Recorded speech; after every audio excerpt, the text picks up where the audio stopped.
धीरे धीरे चाल करी धीरे धीरे चाल भल नहीं आजकल दुनिया रहाल। धीरे धीरे चाल करी धीरे धीरे चाल भल नहीं आजकल दुनिया रहाल। छन छन बयस तो चेहरा कमाल पवन करुची बोबाल। ए गोरी तोर चुनरी समाल ए गोरी तोर चुनरी समाल। धीरे धीरे चाल करी धीरे धीरे चाल भल नहीं आजकल दुनिया रहाल। धीरे धीरे चाल करी धीरे धीरे चाल भल नहीं आजकल दुनिया रहाल।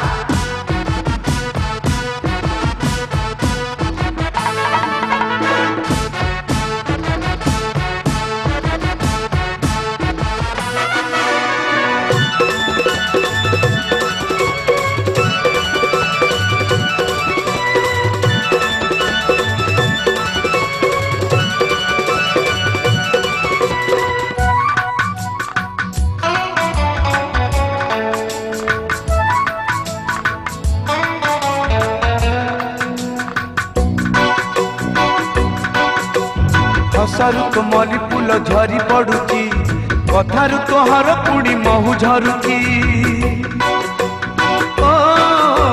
झुड़ु झुड़ु बाजे देवे पाऊजी तोर पाऊजी रो ताणे ताणे नाचे मयूर। अठर को छुईल तू सतर टेई बदली गला कि तोर चाल। ए गोरी तोर मन तू संभाल ए गोरी तोर मन तू संभाल। धीरे धीरे चाल करी धीरे धीरे चाल भल नहीं आजकल दुनिया रहाल।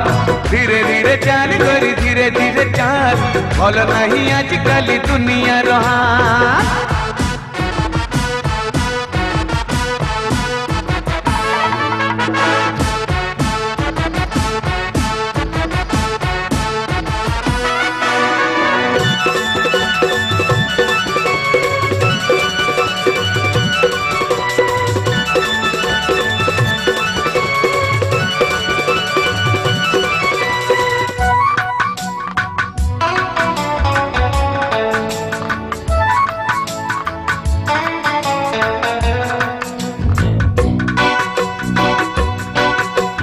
सजल सजल तोर दुई नयन दिन रे सूरज से तो राति रे जन।